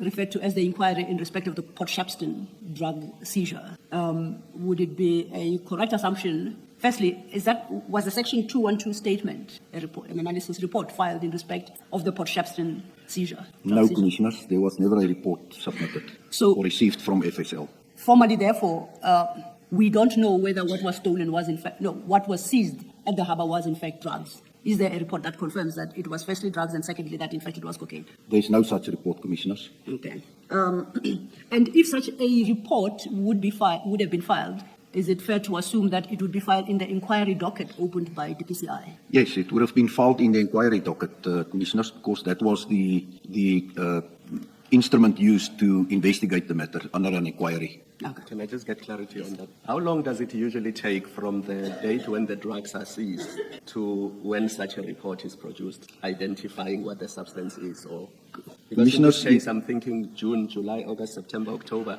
until early November, it's over 4 months. Drugs are stored in a warehouse or in an office. No tests are conducted until the drugs mysteriously disappear. Commissioners, as I've testified yesterday, obviously it will depend on the storage capabilities at the Forensic Science Laboratory. If there's space and it's not bulk exhibits, for instance, they will accept it. But it has happened, and from my reading of the respective inquiries and case dockets, it's clear that there's multiple references to the fact that upon a request being made to FSL, they were informed that they do not have storage facilities available, obviously based on a heavy workload. So there's multiple cases before this matters that needs to be dealt with before these exhibits can be submitted. So obviously it prolongs the submission of the exhibits to the Forensic Science Laboratory. But surely there has to be proof that there was a request and that request was declined because of the workload, or that you must wait in line. It will take about 6 months for us to get to your consignment and test it. Is there any paperwork that reflects that all of that was done? In some instances, yes, Commissioners. In this specific case? But no, predominantly it is inquiries that was made telephonically and then entries made in the SAP5, in the investigation diary.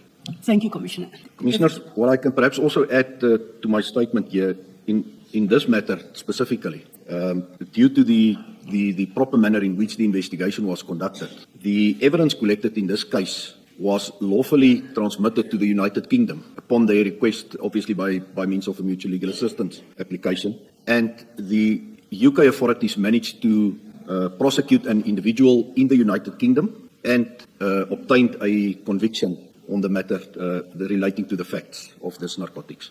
So it's just proof of the transnational nature of these offences. General, let me apologize to you and Advocate Silo. My questions related to the Port Shepstone drugs, but in your further response, it seems like you were talking about what is in paragraph 5 of your supplementary statement. So my questions were aimed at the Port Shepstone drugs that went missing. So sorry if I was not very clear. Perhaps, General, at least for the sake of tomorrow's readers, so that there is no confusion of the transcript. The question Commissioner Khumalo had posed was presumably any request to the FSL would be in writing. That was the first. And I think you confirmed that it is expected to be in writing and recorded somewhere, and where the FSL is not in a position to store the drugs from a recent seizure because of lack of space, they would equally indicate in writing. So there is a record of the request and how the request was dealt with. Would that be correct or not necessarily? Commissioners, I'm not 100% sure in terms of the Port Shepstone matter. I was speaking in general about my observations throughout the inquiries that I've analysed. And there it's my observation that predominantly it's being done telephonically. So I'm not 100% sure in terms of the Port Shepstone matter. But I believe we can clear that up. Thank you for that. Okay, thank you. Which then, your answer raises a question for me. To the question Commissioner Khumalo posed, it would not be reasonable of us to expect the request and the response to the request to follow a stated format, be in writing, addressed to a specific unit head within the FSL, and responded to in writing. That is not your experience and practice, so we should not expect that to be the case in all, if not most of the cases. And I'm relying on your experience here. That's correct, Commissioners. But as I said yesterday, when it's inquiry investigations, and it's not, for instance, a court matter, there is not that pressure on the investigation team to get the investigation finalized like in a case docket that is currently before court. And I've indicated that there is a mechanism in place where we can request the Forensic Science Laboratory to prioritize an investigation. But I think it's neither here nor there. It's important that whenever there is such bulk seizures being made, that it in any event, whether it's a case docket or an inquiry, needs to be a priority. And requests need to be submitted then to the Forensic Science Laboratory for urgent submission. Thanks, General. I think perhaps I was somewhat inarticulate in my question. We are trying to determine what is the general process in engaging with FSL. Is there a prescribed process or manner in which a request to the FSL must be made? And does any protocol require that it be in writing and that FSL respond to that request similarly in writing? Is there such a protocol or not? I'm not aware of such protocol, You're Commissioners, but logic dictates that if it's in writing, it cannot be disputed, especially if there's proof of a receipt. Maybe, General, if you look at page 110 and see if that's the paragraph that you see. The heading is on 109, submission of illicit drugs for forensic analysis. And then it seems the discussion you're having with Ms. Silo is covered at para 6, C rather, C and D, E even. And it seems that's all that regulates what should happen. Yes, that is what I testified yesterday as well, Commissioner Baloy, is that upon submission of the exhibits to the Forensic Science Laboratory, it needs to be accompanied by this covering letter. That is acknowledged then, so you get an acknowledgement of receipt on the date that it was submitted. So that is indeed being complied with. Thank you. Thank you, Commissioner Baloy. I think, and I'm going to test this, I think perhaps I've come clear in my head. The section that Commissioner Baloy just referred you to deals with the submission of the exhibits to the FSL.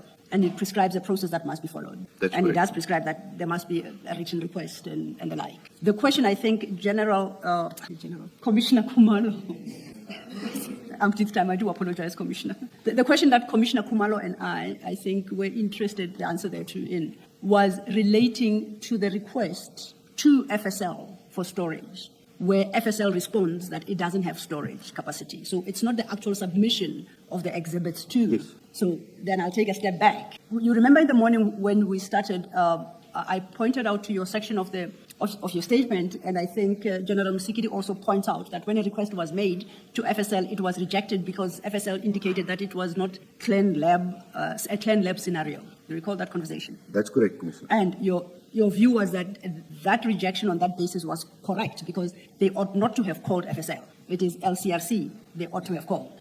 Am I articulate your answer, please, for the record? You are correct. Okay. So then we shouldn't confuse ourselves by seeking to find a formal written request to FSL for purposes of storage in circumstances where the exhibits were not being handed over to FSL. Would I be correct in that? That's correct, Commissioner. Okay. I think I'm clarified.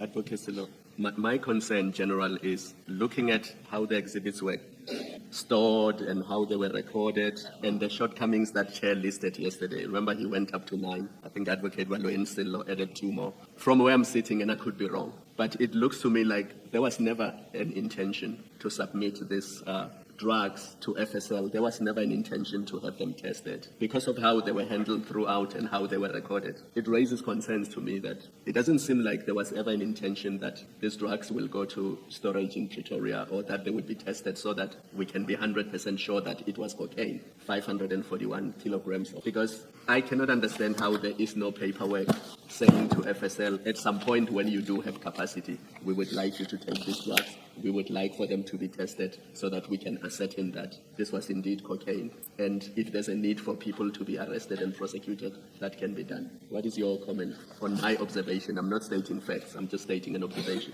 Commissioner Kumalo, you are 100% correct. I also referred to that yesterday in the same manner as you have summarized it now. It's my strong view that there was never an intention to submit it to FSL. And that's why I'm reflecting now on all the other cases where predominantly the crime scenes were dealt with correctly and the exhibits found its way into an SAP-13, remained in an SAP-13 at the police station. It was never stolen or tampered with and then submitted to the FSL. Whether it was a year later, I think for purposes of this exercise, it's irrelevant. The fact of the matter is it was not stolen at the police stations and it arrived at the Forensic Science Laboratory intact. Thank you, Commissioner Kumalo.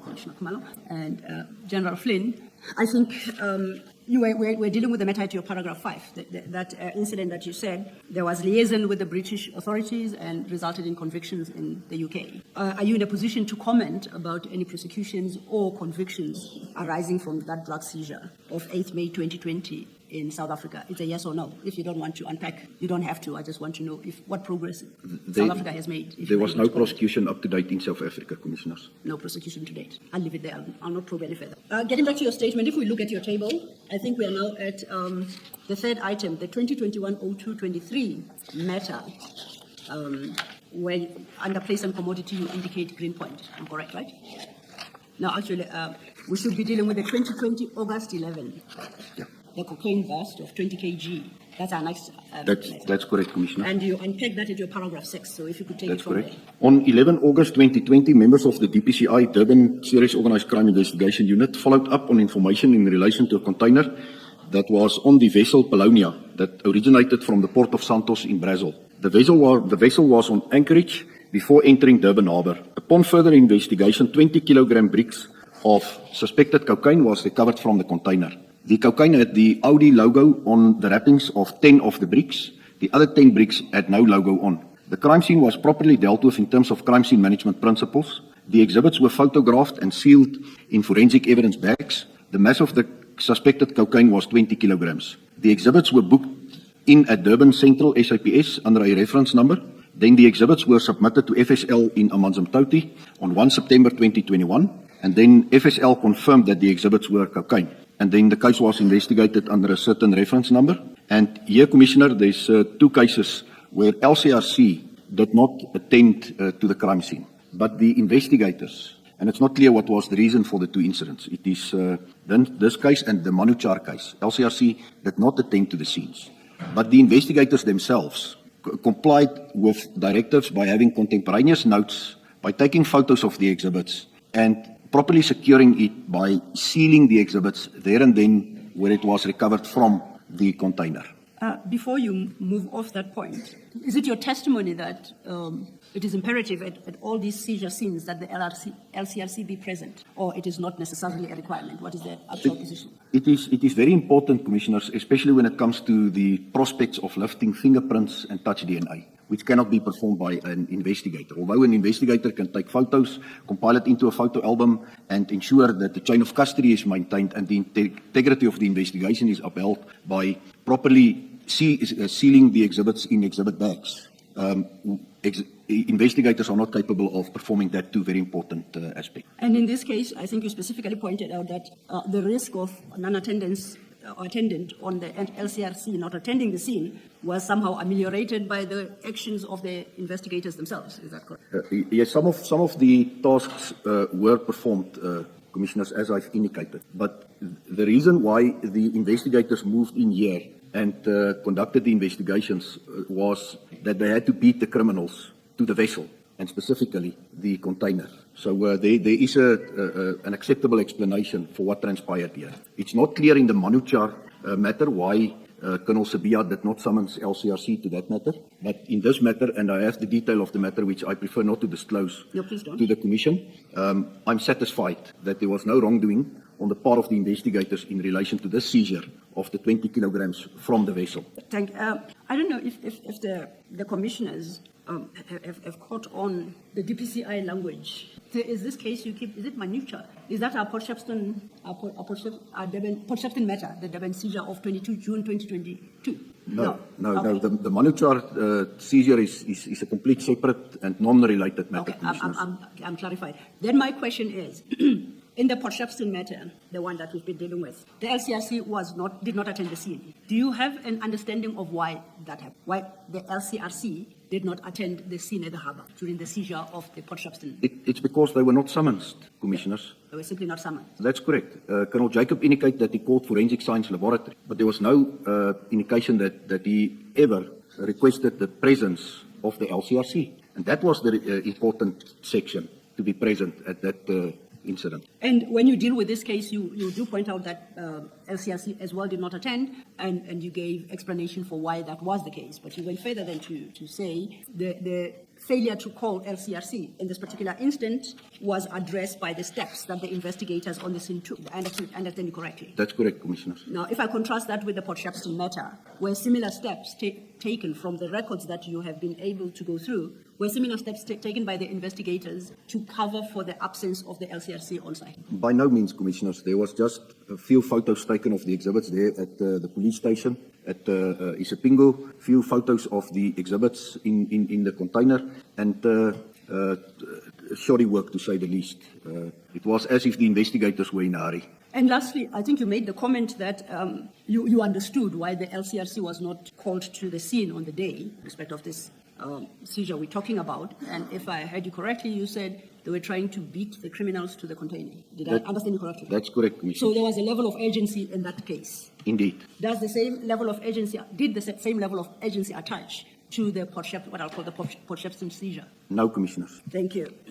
But at least it sounds like at best you would say that no agency has been claimed for the absence of the LCRC, Port Shepstone. Well, Commissioners, as explained by Colonel Jacob, he indicated that the scene became busy with the perhaps individuals arriving at the warehouse yard. But I also explained that that's a controlled environment already per se, as it's a warehouse. And it could have been easily contained where an outside perimeter and inside perimeter could have been deployed. And they could have decided how big that perimeter needed to be in order for them to properly deal with the scene. I also said that there was no need to transfer the crime scene or the exhibits seized from the crime scene to Isipingo before all the necessary investigations were done at the container. I guess importantly, really, the question is, has Colonel Jacob anywhere stated or given a reason why the LCRC was not called? We know he called the FSL, that's what the records show, or what is alleged, but he hasn't said anything about, or has he said anything about why the LCRC was not called? I'm not aware of the detail in relation to that aspect, Commissioner Baloyi. Thank you, General. Thank you, Commissioner. General, I think then we are ready to turn to your case number 4, which you deal with from your paragraph 7. On 23 February 2021, members of the DPCI Durban SOCI followed up on information in relation to a container that was at Green Africa Container Yard. SARS Customs detected narcotics during the search of the container, where 495 packages, and it was in total 9.9 kilogram, containing methamphetamine was seized from where it was hidden in the cargo in the container. The crime scene was properly dealt with in terms of crime scene management principles. The exhibits were photographed and sealed in forensic evidence bags. The exhibits were booked in at Brighton Beach SAPS under a reference number, and the exhibits were submitted to FSL in Amanzimtoti on 19 April 2021. FSL confirmed that the exhibits were methamphetamine. The case was investigated under a Durban reference number. Noted. Is there anything you would like to highlight there in particular? No, this is just the last matter, Commissioners, that was submitted to FSL in Amanzimtoti. As I said, that's the smaller seizures, the 9.9 kilograms, the 20 kilograms of cocaine and the 35 kilograms of cocaine was submitted to Amanzimtoti due to the capacity aspects. And I note that on the point you just made, at your paragraphs 8, 9, and at 8 and 9, you deal with 2 other seizures, and these were submitted to a different FSL. Am I correct? Just a quick one. If I'm not mistaken, General, you said that the referral to the FSL should be immediate. Am I correct, or have I forgotten? You are correct, the Chairperson.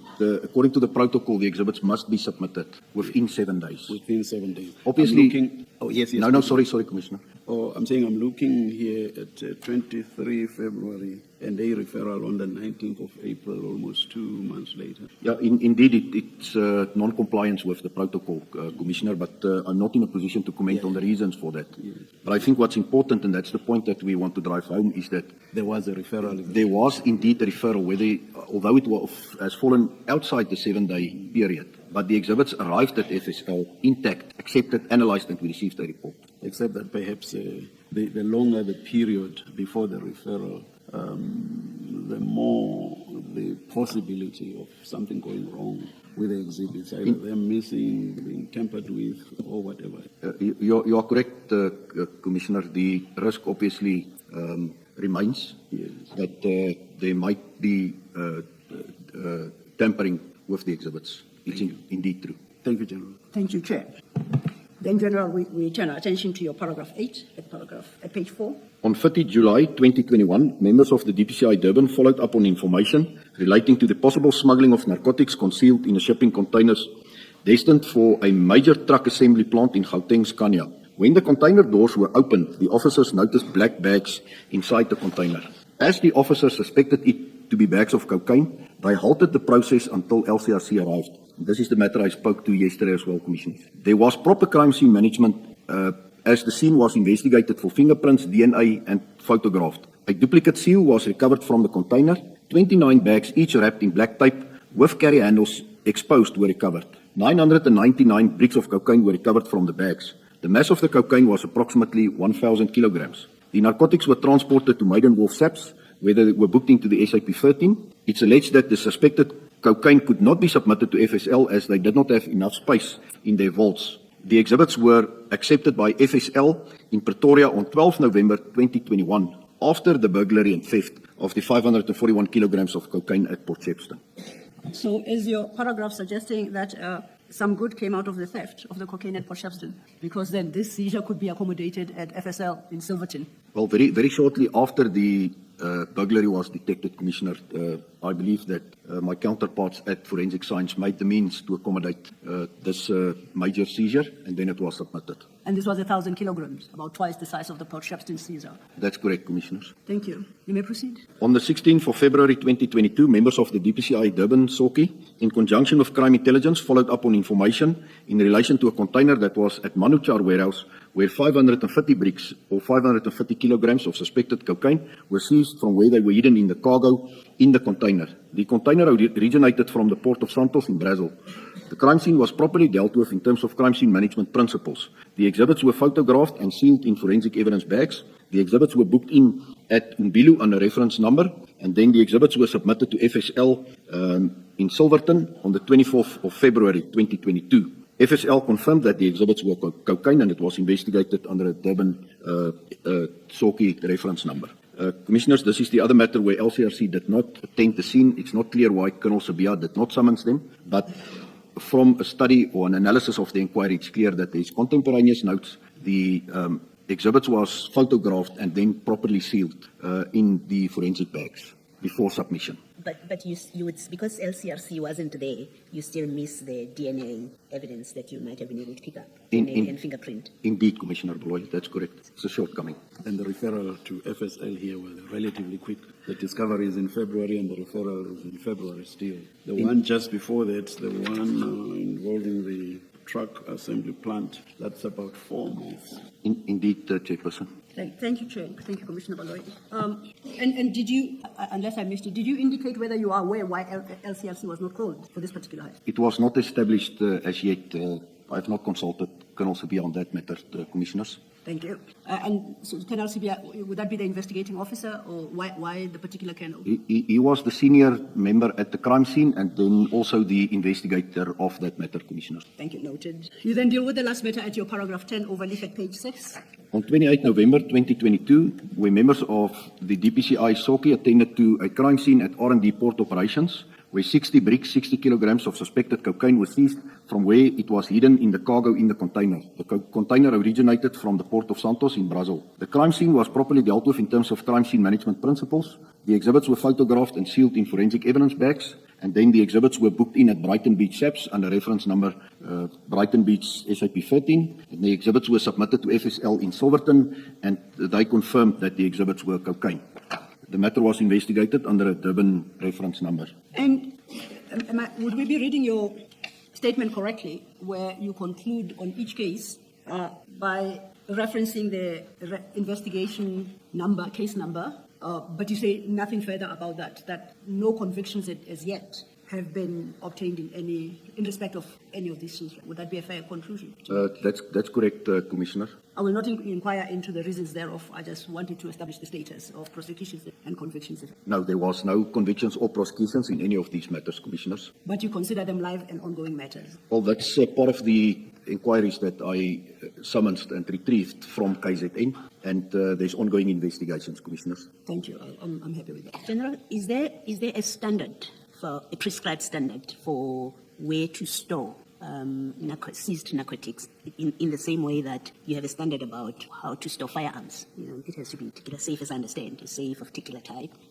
Is there such a standard which would inform, let's say, generals, to use Port Shepstone, that would have informed General Sinona that this is not an appropriate place to store and rather go to, I think you say, let's say Brighton Beach, because it meets the required standard for storing of narcotics? Is there anything like that? Commissioners, I'm not aware of such a standard, but that's why it's important that, and if a specialized unit need to establish its own SAP 13, I believe that's part of the considerations that the national head would have taken into consideration before approving or disapproving such an application for an SAP 13 at the unit. Inter alia, is it just a strong room, or is it a properly built up walk-in safe with proper doors, for instance, locking systems, alarm systems,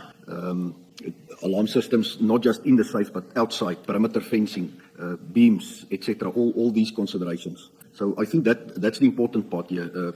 Is to during that consideration phase whether there is additional safeguarding in place or not. Thank you, Commissioner. Thank you, General. On that point, perhaps for completeness, it might be worth our while to refer to your Annex HFF2. We've dealt with this before, and that is the National Instruction 8 of 2017. Commissioner Baloyi had requested had asked whether there are protocols around dealing with seizures of this nature. I would like to refer you in particular to page 86 under sub 8, and I think that is the main paragraph starts, if I can find my place. It's 12. It's 11. It starts at 79. Paragraph 11, at page 79 under the heading property, then it deals with various kinds of properties, and specifically at page 86, sub 8, it deals with drugs. And it speaks to a protocol that must be adopted in the storage of the specific drugs as are listed there. And overleaf at Roman 7, which then would be paragraph 11, sub 8, sub B, sub Roman 7 would then deal with the issue of the sealing and forensic evidence bags and have to be marked with the SAP 13 number. You are familiar with the protocol set out here. Yes, I'm fully au fait with specifically 8B, Commissioners. I think 8A is perhaps the most minimum requirements. I cannot think that it's exhaustive, and that's why I said I'm not aware of a specific protocol in terms of requirements for an SAP 13 facility. But it just makes sense that there need to be additional safeguards to ensure that criminals cannot get to the actual exhibits that's placed in a walk-in safe. Thank you. I just wanted you perhaps to comment on that as well, to add to the response you gave to Commissioner Baloyi. We then, I think we are now at your paragraph 11. That's correct. Of your statement at page 6. If you can then take the commissioners through that. From the aforementioned, I was able to ascertain that unlike the June 2021 seizure, 11.1, LCRC was called to the scene to process the crime scene in respect of all the other seizures, except for the second Polonia vessel seizure and the Manuchar seizure, as I explained earlier. All the exhibits were sealed at the crime scene. No samples from the exhibits were submitted to FSL whilst the exhibits were still in storage. There is no record that the sealed evidence bags were opened at any time before all the exhibits were submitted to FSL. And then all the bulk exhibits were submitted to FSL in Silverton, except for the 3 exceptions that I've highlighted. Just 2 seconds, General. Just to clarify, at 11.3, you say no samples from the exhibits were submitted to FSL whilst the exhibits were still in storage. So the booking, I thought the evidence we had involved that some 7 bricks were taken out, supposedly for... Commissioners, this referred just to the cases that I've explained here now. To Port Shepstone it does not relate to the Port Shepstone matter where samples were taken thank you. and then submitted to FSL in Amanzimtoti. Thanks for the clarification. Thank you, Commissioner. You may proceed, General. And that's the end of this statement, Commissioners. Is there anything you'd like to add to your supplementary statement before we turn our attention back to your conclusion in your main statement? No, Commissioners. Unless there are questions on the further questions on the supplementary statement, Commissioners, I would invite General Flynn to go back to his original statement, and at paragraph 25, you then deal with the conclusion. Page 25, paragraph 69. Paragraph 69, page 25. Thank you, Commissioners. The persistence of drug trafficking at an organized crime level is often facilitated by the complexity of modern supply chains and involvement of officials who exploit positions of trust within logistics, border control, law enforcement, or commercial processes. Trafficking networks or syndicates are deliberately structured, which makes detection more difficult. Efforts to counter this form of organized crime require coordinated intelligence-driven action across multiple agencies and, importantly, embracing technology. While enforcement efforts continue to disrupt operations, bringing the perpetrators to account is difficult due to the clandestine nature of the crime and the involvement of law enforcement officials and border control. In my opinion, the cocaine seized in 2021 should never have been stored in Port Shepstone. The crime scene management failings compromised the integrity of the investigation, and the subsequent theft of the cocaine was severely compromised our ability to find the traffickers. I trust that my evidence will be of assistance to the Commission. Thank you, General. Before I turn to the Commissioners, are there any other comments you'd like to make, having then read out your conclusion? No, Commissioners. Chair and Commissioners, yes. General, what I'm going to ask you is unrelated to your testimony, but I hope you will be able to comment on it. What protocols exist with regard to the conduct of polygraph tests, or what are colloquially referred to as lie detector tests? What protocols exist, and when is that usually or ordinarily done, and who gets subjected to it? Commissioners, in terms of our legislation, I believe it's section 17E, speaks to integrity testing. And as part of that process, polygraph tests are also part of the machinery that is deployed to determine deception or whether individuals were perhaps complicit in the commissioning or taking part in any offence. And then it is upon the national head to then direct who needs to be exposed to that process. So then a list is then submitted to the identified officers who then needs to report for such polygraph testing. Do you have any idea as to what the determinant factors are to decide who should be subjected to that? I believe the merits of each matter, Commissioner, will determine whether an individual or individuals be exposed to the process. So I don't think there's hard and fast rules associated to those decisions. It will be dependent on the specific facts that such a decision will be taken. I was avoiding specificity so as to get an idea of the generally applicable prescripts, but perhaps I should be specific now. The facts here are that General Sinona was involved in the decision to take the drugs, the cocaine, to Port Shepstone, and in the end, he kept the key. I'm just trying to establish in my own mind whether he ought not to have been subjected to a polygraph test. I'm asking this in the context of the fact that there were polygraph tests here, and I assume that everybody who was involved in all of this saga was subjected to such tests, but he was not. Ought he have been subjected to the test, in your view? In my opinion, Commissioner, indeed, he was supposed to be exposed to the process, as he played an active role in the Port Shepstone matter. It's not as if he was just the provincial head sitting at a distance. He was privy to the activities. He visited the Port Shepstone offices shortly after the seizure and took possession of the key. That's active participation. It's not as if he was at a distance and that he was not related to this matter. So it's my strong opinion that he was supposed to be exposed to the process. Thank you, General. General, I wanted to follow up on Commissioner Baloy's question and the answer you gave, more for clarification than anything else. Were 7 bricks ever taken from Port Shepstone to the FSL lab for testing? No. They were not? It was never submitted, Commissioners. It was apparently there was a request for 7 bricks of cocaine to be submitted, yes. But I clarified that point in terms of the process that the investigators would have followed. But it was only the samples that the investigators obtained on the second day when they went back on the 24th. Yeah. So obviously opening the exhibits, obtaining that samples, sealing it, submitting it to FSL, that was the only samples that was submitted, Commissioner. So the 7 bricks were never taken? That's correct. Yeah. That's correct, Commissioner. Thank you. General, we see here Warrant Officer Mbuyiseli is quite the active person with this inquiry. If this were an investigation, I would have assumed he was the investigating officer.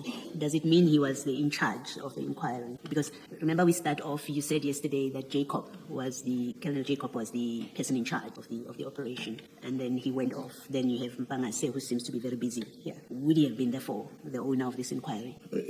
Indeed, the owner of the inquiry, Commissioner Baloy, in the sense that he's the investigating officer. But in terms of command and control, the responsibilities of the team leader, which will obviously be a captain or at the level of lieutenant colonel, the unit commander, the provincial commander, as well as the provincial head, under these circumstances where it's a major drug seizure, cannot be wiped out. They've got certain responsibilities in terms of inspections, and overseeing the investigation, obviously from a higher level. But to ensure that the investigation is properly conducted, all the possible leads are followed up, exhibits are submitted to FSL in time, or then assist if there's blockages in all these processes to ensure that there's a smooth transition of the exhibits from the SAP 13 facility or wherever it was kept to the Forensic Science Laboratory. Thank you, General. Thank you, Commissioners. Thank you, Chair. Unless there are no further questions, if there are no further questions for General Flynn, that is the testimony of General Flynn. Thank you. Thank you very much, General. You are excused, but perhaps you should wait for the formal adjournment. Yes, indeed, Chair. Insofar as the next step is concerned, General Flynn will then be excused, which means we finish at lunch. The next witness, unfortunately, is one who has to travel into Gauteng, and today is his travel date to Gauteng, and can only be presented tomorrow at 9:30 in the morning. Is that because he could not travel earlier? The arrangements that had been made already had been for him to travel today, to be present at 9:30 tomorrow morning. In light of the fact that there is no threat that he may overrun, we thought it was appropriate to retain the arrangements as were made to cater both for his overnight stay in Johannesburg and travels, and to be presented in the normal hours tomorrow. So we request that perhaps, with your leave, we stand down at this juncture to 9:30 when we start with a new witness. Thank you, Mr. Law. Let us adjourn until 9:30 tomorrow morning. Thank you, Chair.